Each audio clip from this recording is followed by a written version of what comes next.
안녕하십니까.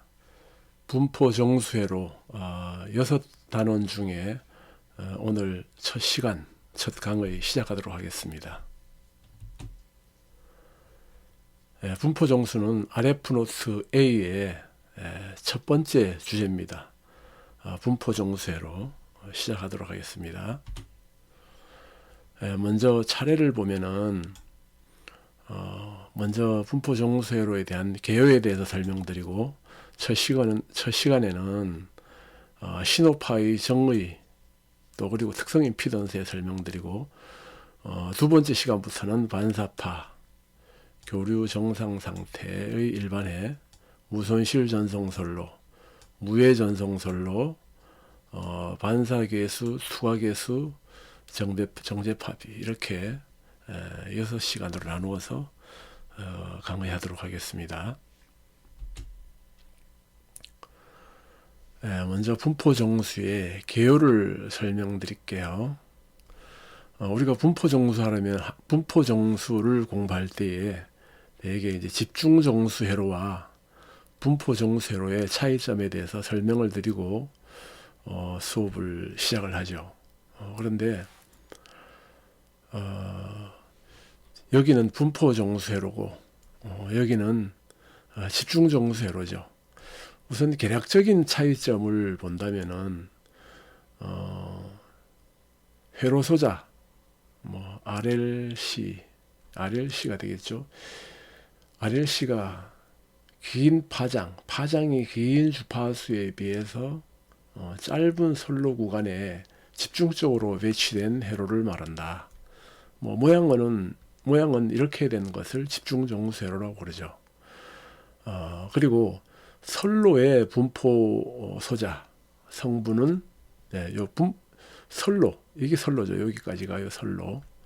요 선로에 포함되어 있는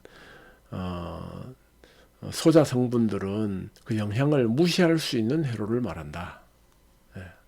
그리고 선로상에서 이상차가 발생하지 않는다. 말하자면 요런 선로에서는 이상차를 고려하지 않는다.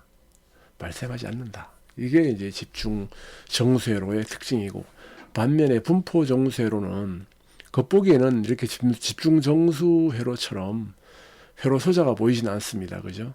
그렇지만은 이 선로에 분포 회로 소자 성분이 이렇게 균일하게 내장되어 있다. 이렇게 보는 거죠. 선에는 인덕턴 성분이 쭉 깔려 있고, 또 도선 사이에는 유전율에 의한 캐파시터 성분이 쫙 여기에 쭉 들어있다. 이렇게 보는 겁니다. 그래서 일반적으로 분포 정수 회로는 회로 소자 성분 RLC 성분이 선로에 균일하게 분포되어 있어 선로 자체를 회로로 해석해야 하는 선로를 말한다. 선로 자체에 캐파시턴스가 들어있는 건 아니고, 선로에는 인덕턴스 성분이 들어있고 선로와 선로 사이에는 커패시터 성분이 들어있다. 선로의 분포 소자 성분의 값이 커져서 회로 소자를 대신하는 회로이다. 그리고 선로에서 이상차가 발생한다. 주파수가 높다 보니까 요 선로에서 여기 조금의 차이지만은 요 보면은 전압의 크기가 다르죠.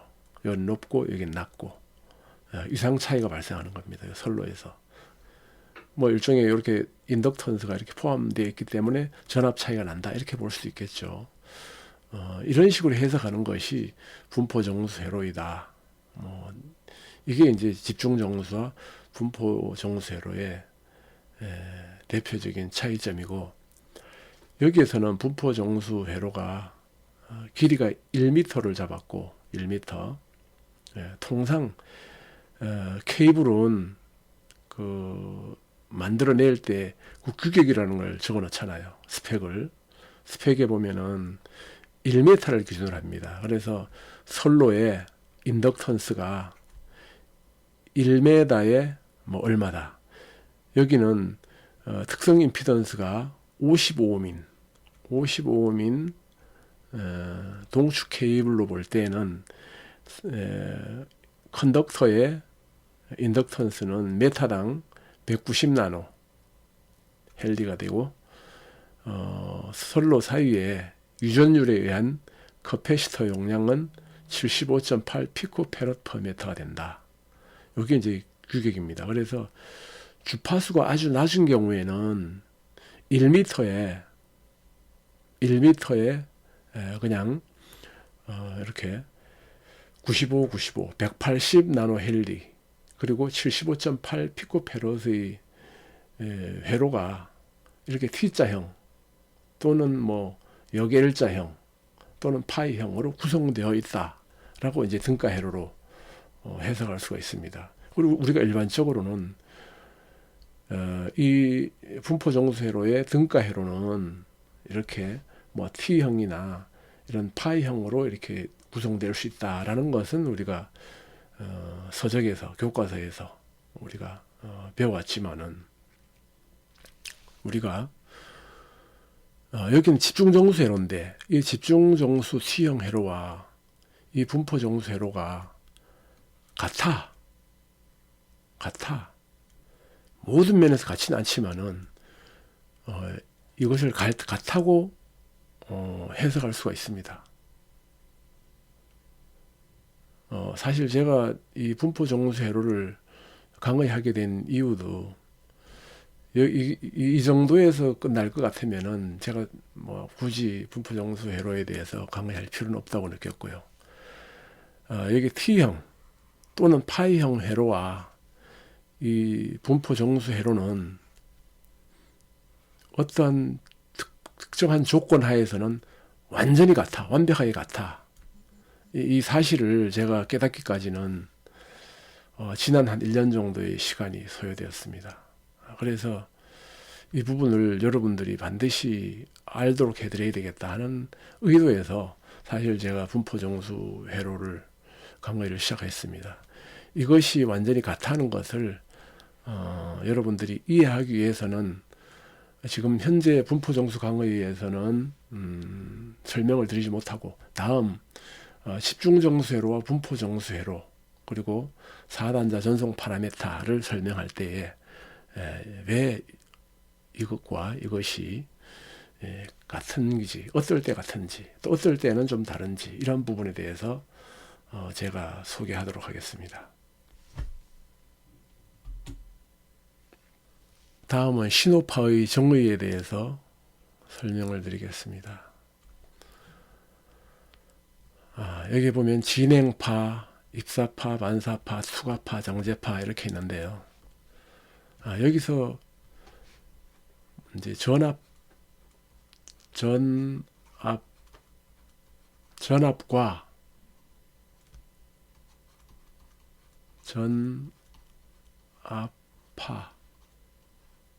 같을까요, 다를까요? 물론 같은 점도 있습니다만은 성질이 다르다고 볼 수 있습니다. 그래서 여기는 주로 이제 파라 했죠. 진행 전압, 입사 전압, 반사 전압 이렇게 표현 안 하고 파로 이제 표현했죠. 이 파로 설명하는 거는 일종의 특성 임피던스와 좀 상관이 있습니다. 그건 좀 뒤에 설명드리기로 하고요. 진행파라는 것은 전송 솔로의 특성 임피던스와 부하 임피던스가 정합이 되었습니다. 그래서 반사파가 없어요. 반사파가 없다면은 그냥 앞으로만 진행하겠죠. 쭉 진행. 그래서 진행파라고 이름을 지은 것 같아요. 진행파와 입사파에 대한 뚜렷한 그 차이를 구별해서 기록된 책이 제가 못 본 것 같아요. 그러나 제가 거기 설명하는 내용들로 봐서는 진행파는 이런 의미에 가깝다라는 생각이 들었고 입사파는 저 진행파와는 유사합니다만은 부하 임피던스와 특성 임피던스가 부정합되어 반사파가 발생할 때 반사파와 구분하여 그 진행파를 입사파라 한다. 입사파. 예. 그래서 진행파는 반사가 없을 때 입사파를 진행파라고 그러고, 또 반사가 있을 때는 그 진행파를 입사파라 구분해서 부르자. 정확한지는 모르겠어요. 저는 이런 의미로 이해하고 있는데, 여러분들도 관심이 있으면은 이 부분에 대해서 한번 차이점을 확인해 보시기 바라겠습니다. 그리고 반사파는 그야말로 반사되는 거죠. 특성 임피던스, 전송 선로의 특성 임피던스와 부하 임피던스가 달라요. 틀려서 부정합됨으로 인해서 발생되는 반사가 송신점으로 되돌아가는 신호파이다. 반사파는 어디에서 반사되나요? 부하에서 반사되죠. 부하 또는 반사점,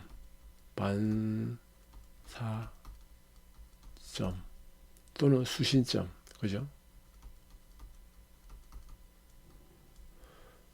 그런데 이 RF 공부에 있어서 가장 중요한 것이 반사파가 아닐까 생각돼요. 반사파에 의해서 입사파와 또 관계를 짓고, 그 관계가 정제파로 나타나거든요. 정제파를 알려면 반사파를 반드시 알아야 되겠죠. 반사파가 굉장히 중요합니다. 그리고 왜 중요한가? 정제파를 논할 때 반사파의 위상이 기준이 됩니다. 반사파의 입사파가 아니라 반사파가 기준이 돼요. 그래서 반사점이 기준점이 됩니다. 여기 기준점.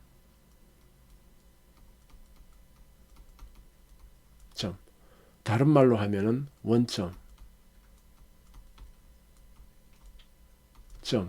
또 Y축이라고 부르죠. Y축. 그래서 일반적으로 파형을 그릴 때 이게 원점이잖아요. Y축. 그죠? 그러면은 반사점을 여기도 잡습니다. 그래서 입사파는 이렇게 들어오는 거로 가정하고, 반사파는 여기서부터 쭉 이렇게. 그래서 반사파가 여기서부터 발생하기 때문에 위상이 제로가 되는 겁니다. 제로에서부터 이렇게. 그래서 반사파가 중요하다. 수가파는 입사파에다가 반사를 빼면 나머지는 수가파겠죠. 그죠? 수가파, 수가전압, 수가전력, 뭐 이렇게 나눌 수가 있겠죠. 그리고 정제파라는 것은 입사파와 반사파. 반사파는 반사계수에 의해서 입사파에다가 반사계수를 곱하면은 반사파가 값이 얻어지는데, 이 반사파는 크기가 0에서부터 1까지, 입사파를 1로 본다 이러면 0에서부터 1이겠죠. 100% 반사된다 이러면 1이겠죠. 들어온 거 그대로 나가는 거죠. 들어온 것 신호 그대로 나가는 거죠.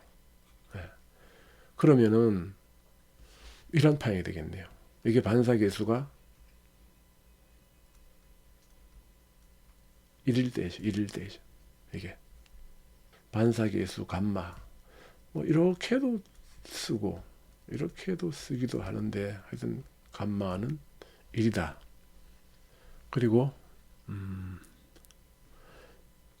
여기가 이제 입사파가 이렇게 들어왔고, 또 반사파가 이렇게 가는데 크기가 같아요. 서로가 속도는 같아요. 방향은 반대지만. 그래서 항상 전압파가 여기서 이렇게 갔다가 또 점점 작아져 가지고 또 이렇게 갔다가 이렇게 하면서 제자리에서만 커졌다 작아졌다 플러스 마이너스 이렇게 움직입니다.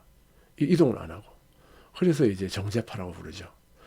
그래서 반사계수가 한 0.5 정도인 경우, 반사계수가 0.5인 경우에는 이런 정도의 정제파가 생기고, 또 뭐 반사계수가 0.1 또는 2일 때는 이런 정도의 정제파가 생깁니다. 앞으로 또 강의 중에 분포 정수 회로를 하고, 그 다음에 분포 정수 회로와 집중 정수 회로의 4단자 전송 파라메타 하고, 세 번째 이 정제파를 할 것인데, 정제파에 가서 이러한 부분에 대해서 상세히 설명드리도록 하겠습니다. 다음은 전압, 전류비와 특성 임피던스. 특성 임피던스란 일반적으로 G0는 V와 전압과 전류의 비다, 이렇게 표현하고 있습니다. 이 값이 일정하기 위해서는 전압과 전류의 비가 항상 일정하다. 전압파가 있으면은 반드시 전류파가 존재한다. 이런 의미가 되겠습니다. 여기 그림에서 보면은 DC 전압이 있고 스위치를 닫으면은 전압이 쭉 전압파가 흘러가겠죠.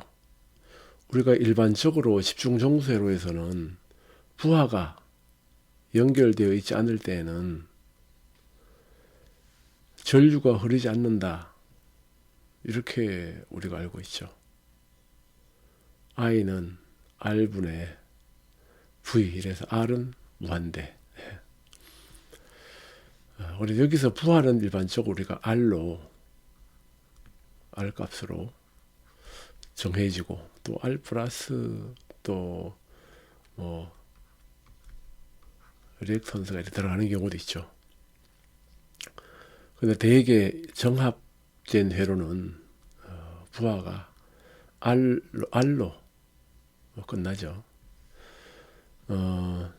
여기서는 특성 임피던스는 여기에 인가되는 전압 대 또 이게 흘러가는 전류 V와 I의 B가 특성 임피던스라고 이제 그렇게 얘기됐습니다. 전압파가 존재하면은 항상 전류파도 동행한다. 그 전압이 존재하면 전류가 항상 존재한다.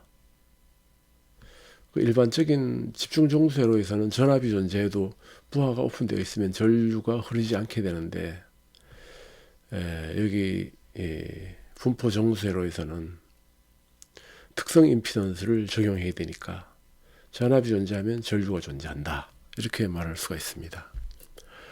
그런데 특성 임피던스라는 게 왜 존재할까요? 그 특성 임피던스가 고주파일 때만 존재하는가요? 아니면 저주파일 때도 나타날까요? 아니면 DC인 경우에도 나타날까요? 여기 그림에 DC로 설명한 거 보니까 DC에도 나타나는 듯한 것으로 보이죠. 그러면은 여기 회로에서 한번 알아보도록 하겠습니다. 여기에 DC를 인가했습니다. DC 전압원을 연결하고, 내부 임피던스는 지금 생략했어요. 스위치를 ON 하는 순간 여기 전압원이 V라고 할 때 여기에는 V라는 전압이 나타나겠죠. V라는 전압이. 그리고 V라는 전압파가 이렇게 진행할 겁니다. 근데 처음에는 인덕턴스가 있으니까 바로 진행을 못 하겠죠. 잠깐 멈칫하겠죠. 그죠? 그러면 멈칫하다가 전압파가 진행을 합니다. 그러면서 전류가 흐르겠죠. 그 전류가 흐르는데 왜 흐르느냐? 여기 캐파시터가 있잖아요. 커패시터가 있으니까 여기 흐르는 전류가 이 커패시터를 충전할 거 아닙니까? 그죠? 이렇게 충전하면서 처음에는 전류가 높다가, 처음에는 낮았겠죠. 낮은 전류가 높아졌다가 다시 또 이렇게 충전이 되니까 줄어들겠죠. 여기서 쭉 증가했다가 여기에 충전이 끝나면은 이제 줄어들 텐데, 여기에 충전되는 동안 전압은 제로에서 V로 상승하겠죠. 그죠? V만큼. 이때 여기에 흐르는 전류의 크기가 얼마냐? I입니다. I. 그래서 이 전압과 이 전류의 B가 이렇게 나오는 겁니다. 그래서 특성 임피던스. 그럼 특성 임피던스는 우리가 알고 있기로는 그냥 이렇게 긴 선로에서 특성 임피던스가 얼마냐 이렇게 생각했는데, 여기에 보이는 거는 긴 이게 무한장 선로에서 아주 지극히 작은 요 미소 구간, 아주 미소 구간을 여기 요만큼 표현한 겁니다. 이만큼. 뭐 주파수가 아주 낮다면은 뭐 1m로 봐도 1m가 주파수가 낮을 때는 미소 구간으로 볼 수 있죠. 주파수가 높을 때는 1cm도 뭐 밀리미터파 같은 경우에는 1cm도 미소 구간으로 볼 수가 없죠. 그렇지만 아주 파장이 긴 경우에는 뭐 1m나 뭐 10m도 미소 구간으로 볼 수 있습니다. 통상적으로 우리가 인덕턴스, 캐패시턴스 값을 케이블 스펙에 넣을 때는 1m를 기준으로 합니다. 그러나 주파수가 낮은 경우로 생각해보죠. 여기서는 DC로 생각했으니까요. 그래서 여기서 전압이 V, 전류가 I. 근데 이 I 값은 어떻게 정해질까요? 이거는 캐파시터의 용량에 의해서 정해지죠. 여기에 흐르는 인덕터를 흐르는 전압파와 전류파는 여기 캐파시터를 지나면서 여기 전압을 상승시키고, 또 전류는 I만큼 흐르다가 여기서 이제 멈추게 됩니다. I가 멈추게 되면은 다시 여기에 전압파가 전달이 되면서 여기에 이제 전류가 I가 흐르게 되죠. 뭐 예를 들어서 여기 50V를 인가했다. 그럼 여기 50V고 여기 1A가 흐르는 겁니다. 그러면은 우리가 아주 짧은 요 미소 구간, 요만큼을 잘랐다고 볼 때 여기에도 특성 임피던스가 존재하냐? 이런 질문을 받는다면은 당연히 존재한다고 봐야죠. 여기를 미소 구간으로 봤으니까. DX 구간으로 봤으니까요. 미소 구간. 네. 여기서도 미소 구간이지만 전압과 전류는 I 값이 흐른다. 그러면 그 다음 미소 구간에도 전압파가 지나가면서 I라는 전류를 흘려보낼 것이고, 그죠? I라는 전류가 이렇게 흘렀잖아요, 그죠? 이건 여기서 끝나지만 그 다음 I가 그대로 이어지잖아요, 이렇게요. 이어지면서 그 다음에 충전, 그 다음에 충전. 이렇게 전류는 충전하고 전압은 계속 V가 나타나고, 이래서 전압파가 쭉 지나가면은 전류파도 쭉 지나가는 거죠. 그럼 여기에 컨덴서의 용량은, 캐파시터의 용량은 뭘로 전해지나요? 유전율에 의해서 정해지는 거죠. 유전율. 여기에 유전체가 어떠한 유전체냐에 따라서 용량이 달라지죠. 공기면은 유전율이 좀 낮아질 거고, 폴리에틸렌이나 또 다른 테프론 이런 것은 뭐 한 2 정도, 한 2배 정도, 또 많게는 상황에 따라 다르고 또 질에 따라 다르지만은 뭐 3, 4, 5까지도 되는 걸로 알고 있습니다. 대개는 한 2에서 2.5 정도 되는 것 같아요. 이러한 유전율에 따라서 용량이 틀려지고, 또 여기 두 도체 사이에 거리에 따라서 달라지죠. 거리가 멀면은 용량이 적어지죠, 그죠? 네. 거리가 가까우면은 용량이 커지고, 또 여기 코일도 마찬가지입니다. 코일이 선이 굵으면은 투자율이 낮아지고, 가늘면은 투자율이 높아지죠. 인덕턴스 가늘면은 높아지고, 많이 감긴다는 건 좀 가늘다고 봐야죠. 그러면은 투자율이 높아지죠. 그래서 C와 뭐 유전율과 투자율에 따라서 특성 임피던스가 정해지는데, 또 그에 마찬가지로 투자율이 크면은 L 값이 커지고, 유전율이 커지면 또 C 값이 커지니까 또 이렇게도 표현할 수 있고, 이렇게 해서 특성 임피던스가 나타납니다. 그래서 특성 임피던스라는 것은 어떠한 도체라도 도체 두 개가 있고 도체 두 개, 두 도체가 있고 여기에 일정한 거리가 정해지고 유전율이 정해지고 투자율이 정해지고 그거는 뭐 임의로 정하는 것이 아니라 자연적으로 정해지는 거죠. 두 도체가 있음으로써. 그런데 여기에 전압을 걸게 되면은 얼마? V라는 전압을 걸게 되면은 I라는 전류가 반드시 흐르게 되는데 이 V와 I의 B는 이 두 도체 사이의 뭐 거리, 이것도 관계식이 있습니다. 거리도 관계 있지만 또 유전율, 투자율과 유전율의 뭐 이런 B 또는 뭐 커패시턴스와 또 인덕턴스의 뭐 B 이러한 비율로 특성 임피던스가 정해지죠. 그래서 특성 임피던스는 뭐 DC 우리가 케이블도 특성 임피던스가 55옴인 케이블 또는 75옴인 케이블 그러잖아요. 이미 정해져 있는 거죠. 전압을 걸기 전에. 그러면 이 특성 임피던스의 영향을 받는 건 AC만 받느냐 DC만 받느냐. 여기 보시다시피 DC도 받죠. AC도 아무리 주파수가 높아도 미소 구간은 미소 구간이에요. 여기에는 DC처럼 보이는 겁니다. 그렇기 때문에 역시 이 루트 C분의 L 즉 I분의 V의 B를 갖는 거죠. 특성 임피던스. 그렇기 때문에 여기서도 전압을 가해줬을 때 전압파가 쭉 진행을 합니다. 여기서는 뭐 전압이 진행한다고 보지만은 말씀드리지만은 전압파라고 보는 것이 더 정확합니다. 전압파가 흘러가면은 이렇게 쭉 이렇게 전압파가 직류기 때문에 이렇게 진행할 때 전류파도 이렇게 진행한다. 만일 여기가 50V라면은 그리고 특성 임피던스가 55Ω이라면은 여기는 1A가 그러겠죠. 그죠? 그러니까 특성 임피던스가 그렇기 때문에 사실 여기 보세요. 전류가 여기서 흘러가서 충전만 해요. 가면서 충전. 근데 충전하기 때문에 여기 전압이 나타나죠. 전압이 나타납니다.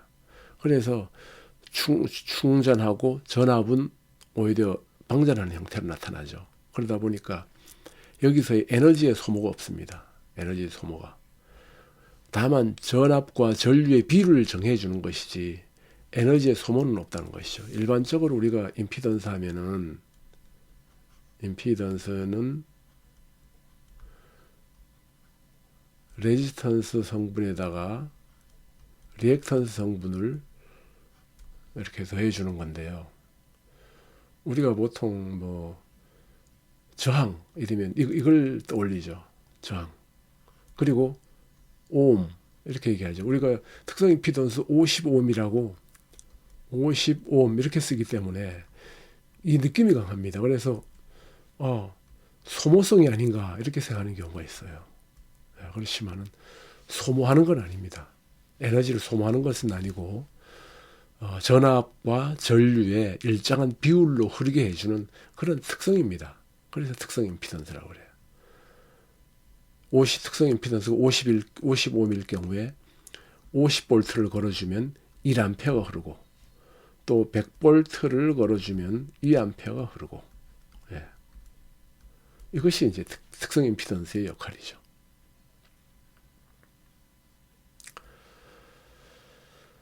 여기서도 그림에서도 지금 여기가 300m죠. 선로의 길이가 300m를 전파가 도달하는데 1마이크로세크가 걸린다고 봐야 되겠죠. 그런데 여기서는 0.5 마이크로세크가 아니고 0.5 마이크로세크입니다. 0.5 마이크로세크 후에는 중간쯤 도달하겠죠. 그죠? 중간쯤 도달하고 여기까지는 도달하지 않았어요. 그렇기 때문에 과도 상태라고 합니다. 과도 상태. 여기 케이블 한쪽에 평행 이선 케이블 또는 동식 케이블 한쪽에 직류 전원을 연결하고, 여기 직류 전원을 연결하고, 직류 전원을 연결하고 스위치를 닫으면 과도 상태에서, 과도 상태라고 그랬어요. 계단파 전압, 계단파 전압, 그러니까 전압파죠. 계단파, 전류파가 동시에 일정한 속도로 선로를 진행한다. 맞죠? 근데 과도 상태라고 그랬어요. 과도 상태라는 것은 안정되지 않은 상태죠. 안정되지 않은 상태. 반대는 정상 상태죠. 정상 상태. 정상 상태. 또는 안정 상태라고 말할 수 있겠죠. 그죠? 그럼 안정 상태가 되려면 어떻게 해야 되나요? 여기 신호가 쭉 50대 1로 쭉 갔다가 오픈되어 있으니까 반사되겠죠. 반사될 때에도 다시 여기 특성 임피던스 케이블을 지나가야 되니까 또 이게 전압 50, 전류 1의 비율로 지나가게 됩니다. 그럼 결국 전압은 겹치는 데는 2배, 또 지나치는 데는, 지나치고 반대 이상이 되는 데는 제로가 되겠죠. 전압이. 그죠? 또 전류도 반대가 되겠죠. 그죠? 전압은 합쳐지면은 높아지고, 전류는 이렇게 서로 반대로 마주치면은, 전압은 마주치면은 커지죠. 그죠? 전류는 마주치면 작아지죠. 그래서 전압과 전류는 입사파는 전압 전류가 동이상이지만 반사파는 180도 반대가 돼요. 네, 이런 특성이 또 있습니다. 그래서 여기에 도달하기 전에는 과도 상태예요. 그래서 사실 여기서 반사대가 쭉 가면서도 과도 상태입니다. 실제로는 여기서 반사되면 100% 반사돼요. 그럼 쭉 옵니다. 와갖고 보니까 여기에도 내부 저항이 없어요. 그럼 전압 오는 임피던스가 제로로 보는 겁니다. 그렇다면 여기 와서 또 반사돼요. 그러면 여기서 반사, 여기서 반사, 무한 반복됩니다. 이 회로는 이론적으로는 정상 상태에 이룰 수 없는 회로예요.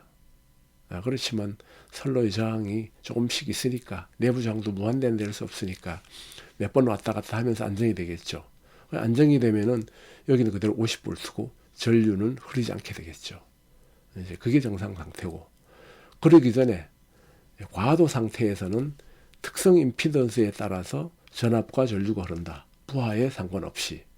그러나 부하가 특성 임피던스와 같지 않으면은, 정확히 일치하지 않으면은 반사된다. 얼만큼? 반사 계수를 곱해주는 만큼. 그리고 비율은 특성 임피던스의 비율을 따라서 반사한다. 그렇게 이해해 주시면 되겠습니다. 그리고 집중 정수와 달리 굳이 우리가 특성 임피던스를 적용해야만 하는 이유는 뭘까? 그것은 어쨌든 이 선로 자체가 직류나 교류나 고주파나 저주파나 상관없이 다 특성 임피던스를 가지고 있습니다. 그러나 워낙 긴 파장은 거의 정상 상태에서 신호의 움직임이 있기 때문에 특성 임피던스를 고려하지 않을 뿐이지, 사실은 엄밀하게 따지면 특성 임피던스가 다 고려되어야 되는 겁니다. 다음 페이지 넘어가겠습니다. 자, 여기는 특성 임피던스를 전 페이지에서 유전율과 투자율도 관계가 있다고 그랬죠. 전개와 자개에 의한 특성 임피던스의 관계는 어떻게 되는가? 또 루스 투자율, 또 루스 유전율과의 비는 어떤 관계가 있는가? 전 페이지에서 설명드렸듯이 특성 임피던스는 전압과 전류의 비입니다. 그런데 전개와 자개의 비이기도 해요. 그럴 수가 없죠, 이거는. 그런데 회로 이론 쪽에서 본다면은 루트 인덕턴스와 루트 캐퍼시턴스의 비이다. 이렇게 설명할 수 있고요. 이거와 이것은 똑같죠. 루트 투자율과 루트 유전율의 비이기도 하다. 이렇게 볼 수가 있습니다. 엄밀하게 보면은 선로 사이에는 유전율이 존재하죠. 이 유전율이 영향을 주는 것이 캐파시턴스죠. 같은 급에 있는 거죠. 투자율이 크면은 인덕턴스가 커지니까 마찬가지죠. 그죠? 네. 그리고 이거와 이것의 비도 마찬가지로 존재하는 겁니다. 그래서 이러한 관계를 좀 이해해 주시고 거기에 대한 설명을 좀 드려볼까 해요. 공기 중의 전파는 전개와 자개가 일정 비율로 동시에 존재해야만 전파가 가능하다. 동시에 존재한다. 동시에. 이게 특성 임피던스입니다. 따로 존재하고 순서대로 존재하고 이러면은 특성 임피던스가 아니에요. 수평에서 막 흔들리죠. 그러면 동시에 존재한다. 전압과 전류가 동시에 전압파와 전류파가 동시에 흐르는 것과 마찬가지로 전개와 자개도 같은 비율로 동시에 존재한다 하는 것입니다. 공기 중의 전파에서 공기 중에서의 특성 임피던스는 좀 높죠. 377오음이 됩니다. 그러니까 전개가 371이라면 자개는 1이 되겠죠. 비율이 크죠. 네.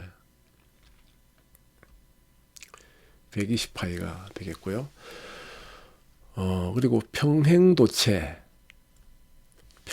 이게 평행도체죠. 동축 케이블입니다. 전압이 가해지면 여기 예를 들어서 플러스 마이너스, 여기는 가운데 플러스, 실드가 마이너스, 이렇게 전압이 가해지면 특성 임피던스에 의해 정해지는 비율로 전압 전류는 동시에 흐르기 시작한다. 이때 선로 사이에, 두 선로 사이에, 또 여기와 여기 사이에 전개와 자개도 동시에 존재하는데 그 비율이 동일한 특성 임피던스 값으로 나타난다. 말씀드렸죠. 그죠? 네. 두 도체 사이의 간격과 구조, 두 도체의 굵기에 따른 투자율과 또 도체 사이의 매질, 유전율에 의해서 얘는 커패시턴스, 얘는 인덕턴스, 이런 관계가 있죠. 에 의해서 특성 임피던스가 결정된다. 특성 임피던스는 도체와 도체 사이의 전개와 자개의 비 또는 투자율의 제곱근과 유전율의 제곱근의 비가 된다. 그죠? 네. 자, 전압과 전류의 비, 특성 임피던스가 또 전개와 자개의 비이기도 하다. 이렇게 인덕턴스와 커패시턴스의 제곱근비, 또 투자율과 유전율의 제곱근비로 나타낼 수 있다. 이제 다 됐습니다. 그리고 또 참고로 설명을 드릴 것은, 자, 평행 이선에서 여기가 플러스일 경우에 플러스, 또 여기가 마이너스일 경우를 생각해 봅시다. 그러면은, 자, 여기에는 전류에 흐르는 방향은 화면 뒤쪽 방향이네. 그죠? 네, 여기서는 저의 화면 앞쪽 방향이고, 그죠? 자, 우선 여기에 전류의 방향은 자개에 영향을 주겠고, 또 여기에 나타나는 전압의 극성은 전개에 영향을 줄 것입니다. 여기가 플러스이기 때문에 전개는 이러한 방향으로 생기죠. 그죠? 네, 이러한 방향으로 전개가 생깁니다. 근데 여기는 플러스이기 때문에, 플러스고 방향은 뒤로 가는 방향이기 때문에 이러한 방향으로 자력선이 생기겠죠. 그죠? 또 여기서는 저한대로 오는 방향이니까 자속이 이러한 방향으로 생기게 되겠죠. 그죠? 예. 근데 조금 시간이 더 지나면은 이 자속이 이러한 방향에 회전하는 이 자속이 이쪽으로 넘어갈 겁니다. 그죠? 이렇게 넘어갈 거예요. 그죠? 이러한 방향으로. 또 여기 자속도 시간이 지나면은 조금 지나면은 이게 전파의 속도로 퍼지니까 금세 이렇게 이런 방향으로도 흐르겠죠. 그죠? 예. 그러면 여기 보세요. 이쪽으로 흐르는 자계와 또 이쪽 방향으로 회전하는 자계가 크기가 같아집니다. 여기 흐르는 전류나 여기 흐르는 전류나 같으니까요. 물론 거리 차이는 조금 있습니다만은 거리가 멀어질수록 점점 그 양이 같아지겠죠. 그래서 결국은 이쪽 방향에는 자계가 없어지는 겁니다. 자계가 제로가 되는 겁니다. H가 제로가 돼요. 이쪽에도 H는 제로가 됩니다. 그렇다면 결국은 전기에도 이렇게 퍼지다가 뭐 어느 정도 힘이 미치는 범위까지만 하겠죠. 그죠? 그래서 이 전개가 존재하는 이 정도의 범위에 전개와 자개가 동시에 존재한다. 이 바깥은 존재하지 않아요. 그죠? 전개와 자개가 존재하지 않습니다. 그렇기 때문에 전파도 퍼져나갈 수가 없어요. 자, 이렇게 평행 이도체는 전파의 발산이 이루어지지 않습니다. 전파의 발사가. 만일 이쪽이 한쪽 선이 여기 없다면은, 한쪽 선만 있다면은, 이 선은 이 전개와 자개가 뻗쳐나가서 전파로 날아가는 겁니다. 그래서 우리 안테나 이러면은 이렇게 돼 있죠. 하나. 밑에 접지가 있고, 이렇게 두 선. 그리고 여기서는 전파가 복사가 안 되죠. 여기서는. 안 되고, 여기서만 전파가 복사가 되는 이유가 바로 이러한 이유입니다. 그래서, 여기 전개가 존재하는 구간에 자계도 함께 존재해요. 근데 방향을 보니까 같은 방향이에요. 그죠? 자계는 모두 같은 방향으로. 자, 자계가 반대 방향이면 상쇄되어서 자계가 없겠죠. 전개만 존재하겠죠. 그러면 특성 임피던스가 없잖아요. 그래서 자계도 전부 모아집니다. 이쪽 자계하고 이쪽 자계가 똑같겠죠. 그죠? 네, 두 도선에서 모아지는 자계가 반씩 똑같아요. 그리고 여기서 플러스에서 마이너스 흐르는 이 전개의 비와 이 자계의 비, 이게 바로 특성 임피던스라는 겁니다. 전개의 비 대 자계의 자석의 비, 이것이 특성 임피던스예요. 요 안에서만 전개와 자계가 존재해요. 그래서 특성 임피던스를 유지하는 겁니다. 그래서 이 선과 두 도체 사이에 특성 임피던스를 유지해 주면서 전압과 전류가 일정한 비율로 흐르게 해주고 에너지의 발산은 막아준다. 서로 상쇄함으로써. 얘는 얘가 못 날아가게, 얘는 얘가 못 날아가게 이렇게 막아준다고 볼 수가 있겠죠. 자, 그리고 동축 케이블에서도 우리가 한 가지 참고해야 할 중요한 내용이 있습니다. 여기는 지금 전류가 화면에서 저희들 쪽 방향으로 전류가 흐른다고 봐야죠. 그러면 자석은 이러한 방향이 되겠네요. 그죠? 자석이. 그리고 여기서 플러스를 볼 때, 플러스를 볼 때 전개의 방향이 이렇게 이루어지는 거 맞죠? 전개의 방향. 여기는 플러스, 여기는 마이너스. 네. 근데 여기에 그 내부 도체를 플러스로 하고 외부 도체를 마이너스로 했을 경우도 있고, 외부 도체를 그라운드로 할 경우도 있습니다. 네. 그런데 일단 여기 마이너스를 한 경우를 보죠. 자, 여기서 플러스를 했을 경우에 자계가 이러한 방향으로 흘렀어요. 그죠? 몇 개가 흘렀나요? 지금 여기서는 한 개의 자석이 뭐 토탈해서 하나라고 봅시다. 하나의 토탈, 하나의 자석이 흘렀어요. 그럼 여기는 마이너스입니다. 마이너스. 그럼 마이너스 요 한 점으로 보죠. 근데 여기서는 전류가 저쪽으로 흘렀지만은 여기는 전류 방향이 이렇게 되죠. 화면 뒤쪽 방향이 되죠. 그럼 여기서 전류를 흐른다고 보세요. 그러면은 자석이 이렇게 이러한 방향으로 흐르겠죠. 그죠? 네. 바깥에는 이러한 방향, 안에는 이러한 방향. 그죠? 맞나요?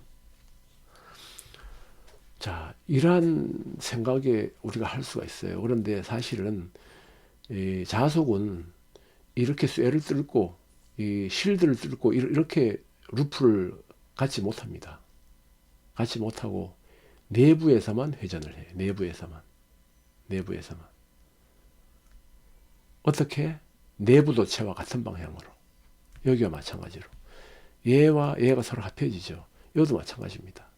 내부 도체와 외부 도체에 의한 자계가 동일하게 흘러요. 그럼 실드일 때는요. 실드일 때도 마찬가지라고 봐야 됩니다. 실드일 때도. 어쨌든 실드가 되든 마이너스가 되든 특성 임피던스는 변하지 않습니다. 즉, 이 전개는 일정하겠죠. 마이너스를 하든 그라운드를 하든 전개의 세기는 일정해요. 그렇다면 마이너스를 하든 플러스를 하든 자계의 세기도 일정하다는 겁니다. 여기에 마이너스를 걸어준다고 해서 실드 시킨다 해서 그라운드 시킨다 해서 자석이 변화가 되지 않는다는 겁니다. 이러한 말씀을 드리는 것은 제가 다음에 여러분들이 다른 RF 할 때에 이러한 문제가 의문이 들 때가 있어요. 그럴 때 이걸 알면은 그런 문제는 해결할 수 있는 겁니다. 자, 그럼 여기서 자, 안으로만 이렇게 가느냐? 그럼 밖에서는 이렇게 흐르면 되지 않냐? 그죠? 외부로. 이런 생각을 할 수도 있잖아요. 그죠? 여기도 마이너스 전류가 흐르는데 안에 내부에 이렇게 자기가 흐르는데 그럼 이렇게 못 흐르냐? 그죠? 그런 생각을 할 수 있잖아요. 그런데 이건 아니에요. 왜 아닌가 이러면은 항상 전개가 존재하는 곳에 자개가 존재합니다. 전개가 존재하는 곳에 자개가 존재해요. 같이 존재합니다.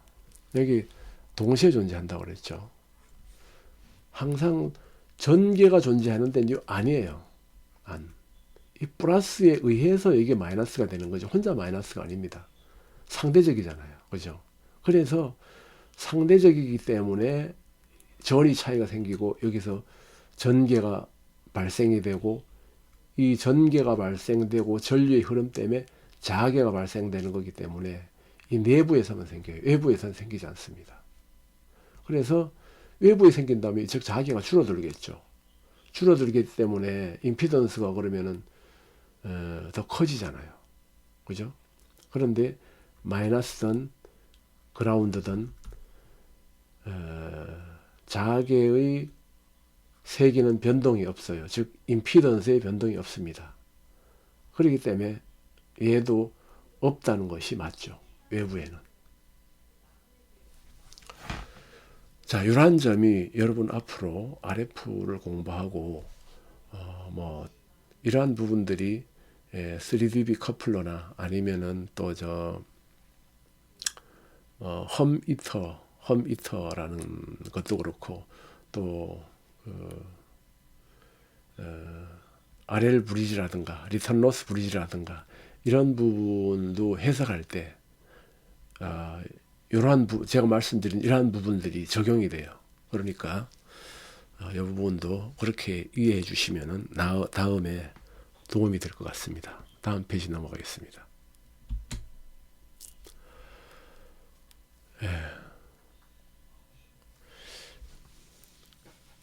아직도 특성 임피던스 얘기네요. 어쨌든 이번 시간에는 특성 임피던스까지만 말씀을 드리니까요. 근데 특성 임피던스 얘기가 왜 또 나왔죠? 내용도 같은데 전압, 전류, 루트 인덕턴스, 루트 카페시턴스. 예. 이건 뭐 별다른 건 아니고 지금까지 해온 것 간단하게 정리하려고 이렇게 한 페이지를 더 넣었습니다.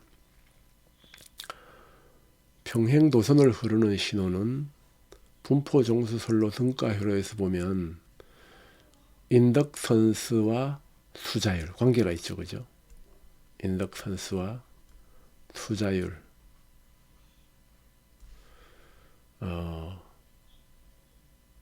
그리고 여기는 전류는 자기에 해당되죠. 전류는 I는 H와 관계가 있고, 그죠?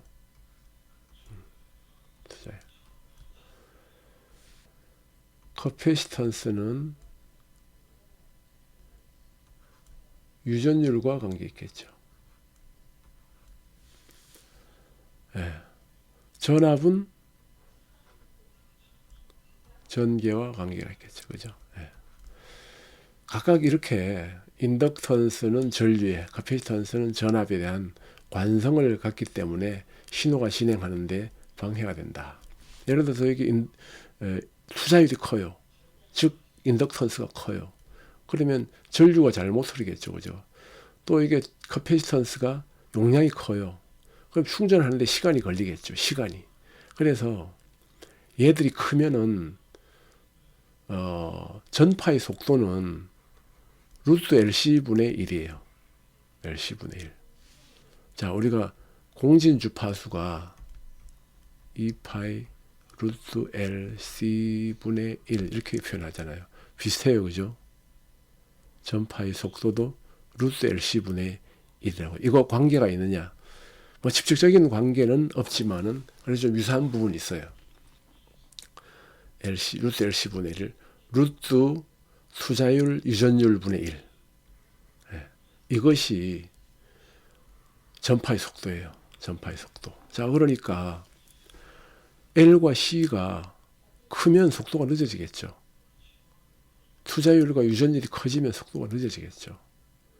반면에 이 값들이 작으면은 속도가 빠를 겁니다. 자, 투자율과 유전율이 공기중은 굉장히 작잖아요. 공기가 제일 작잖아요. 그러면 그 값을 여기에다 적용하면은 30만 킬로미터가 나오죠. 속도가. 그러니까 전파의 속도는 이렇게 나타내고 또 선로의 특성 임피던스는 선로에서의 전파 속도는 이렇게 또 선로의 특성 임피던스는 이러한 비율로 된다 하는 것을 기억해 주시기 바라고요. 자, 그럼 우리가 케이블 구입을 할 때 케이블 스펙에 보면은 VF라는 게 있죠. 벨로시티 팩터라 이래 가지고 뭐 한 0.88 뭐 이렇게 되어 있는 게 있어요. 그러면은 0.88은 30만 킬로미터 빛의 속도에 대해서 0.88배다. 이러한 얘기입니다. 이것도 아마 한 0.88 정도 되지 않을까 싶은데요. 요거는 자 190 나노헬리 메타당, 여기를 1m로 봅시다. 1m로 봅시다. 여기 사이 거리를 1m를 볼 때 인덕턴스가 190 나노헬리, 커패시턴스가 75.8 피코페럿 퍼 메타, 메타당 이렇다는 겁니다. 이렇게. 이걸 뭐 미소 구간으로 다 나타낼 수는 없고 1m를 딱 잘라가지고 이렇게 표시한 겁니다. 그래서 실제로 1m를 이렇게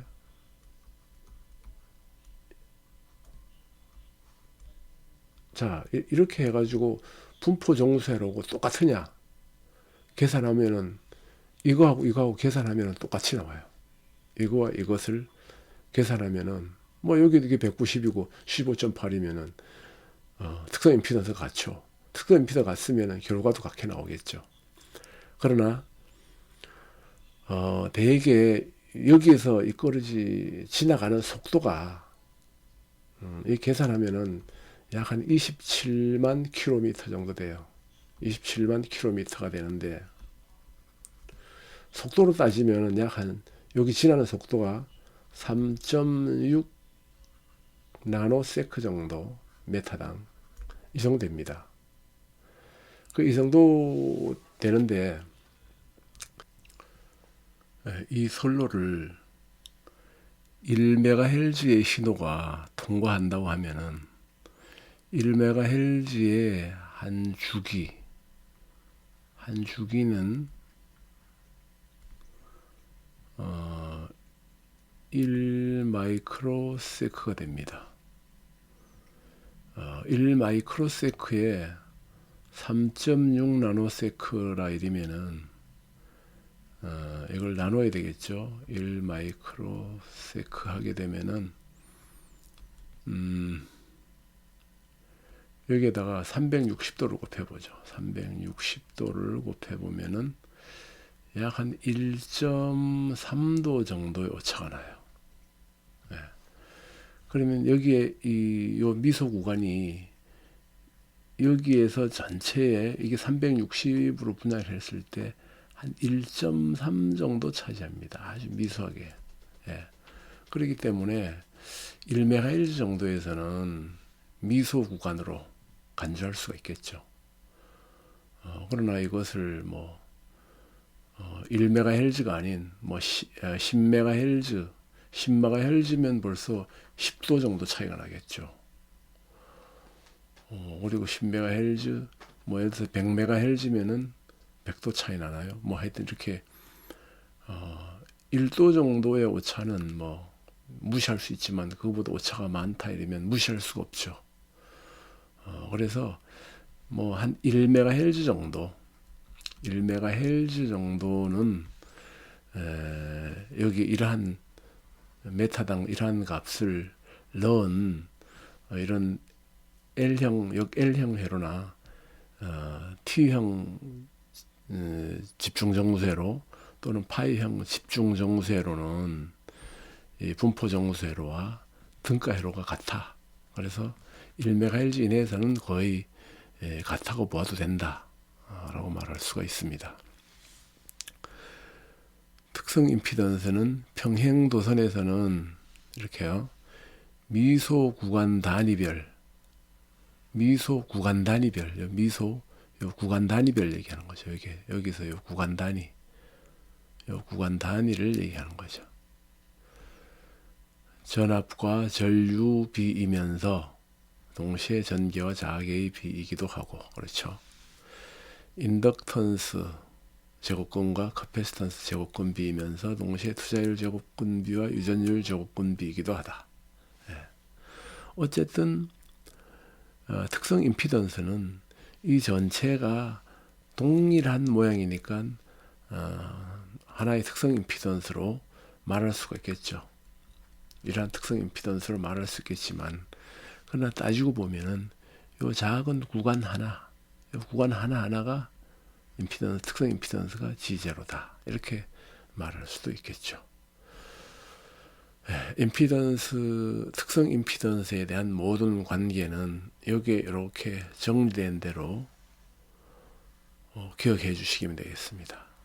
지금까지 설명드린 내용을 이해해 주시고, 또 여기 있는 수식을 이해해 주신다면은 특성 임피던스에 대해서는 기본적인 것은 이제 익혔다라고 볼 수가 있겠습니다. 자, 지금까지 분포 정수 회로에 대해서 첫 강의를 했고요. 다음에는 분포 정수 회로 두 번째 강의를 할 겁니다. 자, 오늘 여기까지 함께 하시느라고 수고 많으셨습니다. 다음 시간에 뵙겠습니다. 감사합니다.